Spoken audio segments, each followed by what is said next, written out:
performance, donc ouais, c'est difficile de tourner en plein milieu de la compétition, ça rend un truc positif, mais je sais pas. Je pense que le plus compliqué, c'est même pas les performances, c'est vraiment ce sentiment de pas avoir su être moi-même la fille d'habitude en compétition. Ça, c'est compliqué, mais bon. C'est juste mon brouillard dans ma tête. J'avais des pensées négatives sans cesse que j'essaie de bloquer et rejeter, remplacer par du positif. Mais voilà, c'est comme s'il y avait un petit nuage noir qui m'avait suivi toute cette compétition et j'ai pas su m'en débarrasser. Donc c'est dur.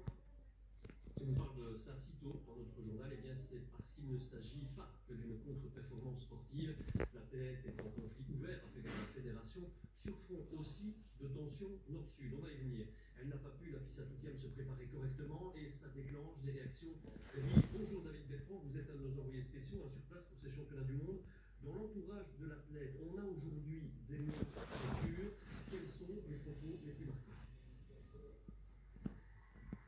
Oui, bonjour Sacha, vous l'avez dit, une situation très délicate, des déclarations se sont succédées tout au long de la journée, celle de Nafisa Toutiam évidemment, on vient de l'entendre, je fais une petite parenthèse, elle est apparue très attristée, un langage non verbal très présent, également aussi Nafi marquée physiquement, fragilisée.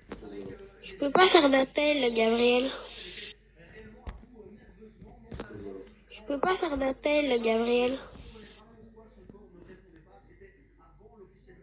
De son abandon qui est survenu quelques minutes plus tard par la voix de son entraîneur. Elle l'a dit, je ne reconnais pas la Nafi habituelle, je ne prends pas de plaisir, je ne suis pas heureuse.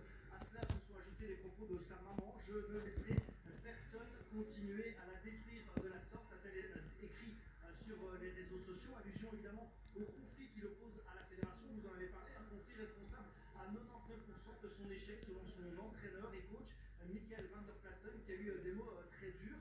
Dans la foulée, je vous propose également d'écouter Jessica Maillon, c'est la présidente de la LBFA, la Ligue francophone d'athlétisme, et à ce titre, elle est également coprésidente de Belgian Athletics, la coupole fédérale. Je sais pas quoi venir, mais c'est pas la première. C'est vrai qu'on est samedi. Mais il faut que j'aille avance parce qu'on fait absolument sous les bras, c'est parce que ici il est fermé toujours. Il n'y a pas d'eau.